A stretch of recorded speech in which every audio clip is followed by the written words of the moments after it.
It was May 9th, 1945, the day after the guns fell silent. Berlin was a city made of ghosts. Smoke still curled from piles of stone, the air thick with ash and the smell of damp earth. The war was officially over, but the silence that followed was not peace. It was shock.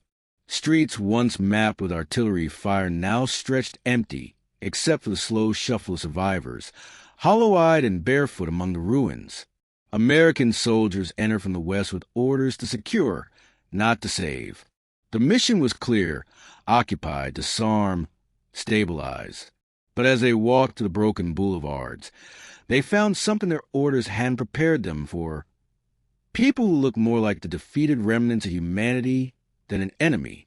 Children with makeshift shoes fashioned from belts, women carrying bricks in their aprons, and men too old or too weak to stand at attention. Berlin was starving, both in body and in soul.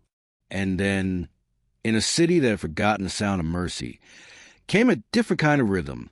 The sharp, steady strike of metal on wood. A hammer, then another. At first, it was just one soldier repairing a doorframe, so his unit could sleep out of rain. Then it was two, fixing a bridge plank so the patrol jeep could cross. Soon, the air that once carried the wine of dive bombers filled instead with the irregular heartbeat of rebuilding. To Berliners, it was unthinkable. The same men who had bombed their factories now helped lift the fallen beams from their homes. They should have turned away, one woman wrote in her diary, but they stayed. Soldiers began handing out surplus rations to hungry civilians. A corporal from Illinois was seen teaching a group of German boys how to nail together wooden crates. An engineer who'd once calculated how to destroy enemy railways now sketched plans for repairing them. The Trümmerfrauen, the rubble women, worked alongside these Americans, clearing debris with bare hands and makeshift carts. The language barrier meant little. Exhaustion translated everything.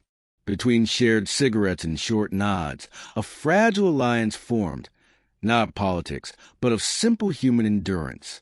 One GI joked that he'd never mixed so much cement sober. Another wrote home, "Maybe we're building penance, or maybe just proof we still remember how to make instead of break." Within weeks, a pattern emerged. Repairs where there should have been vengeance. Cooperation where mistrust was expected. In some corners of Berlin, children began to play again, using broken helmets as toys, laughing beneath buildings still standing out of habit more than strength. It was absurd, tender, and almost holy.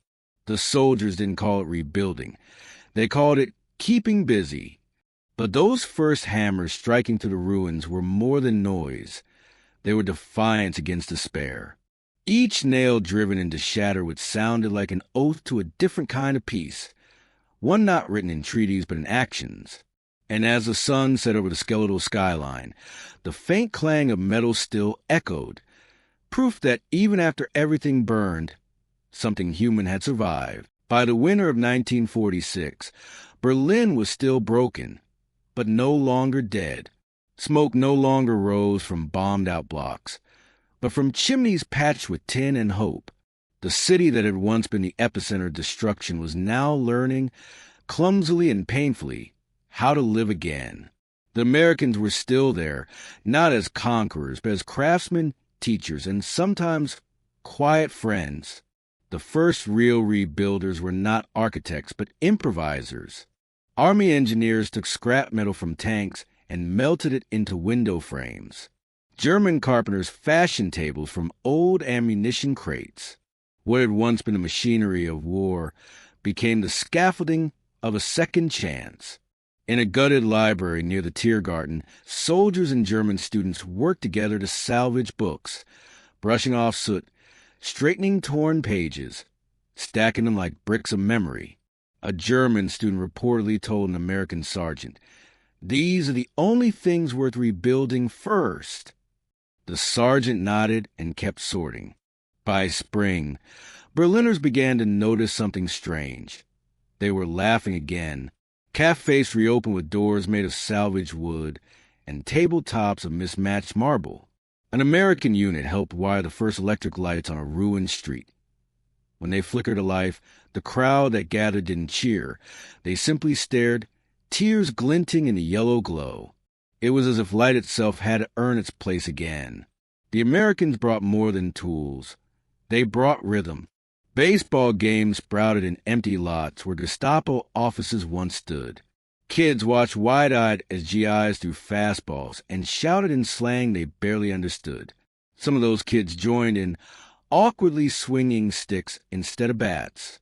The sound of laughter carried farther than the sound of hammers now. And yet, beneath it all, there was a deeper rebuilding of trust, of self-worth, of the belief that tomorrow could exist. For many Berliners, the Americans were the first to show that the world hadn't given up on them.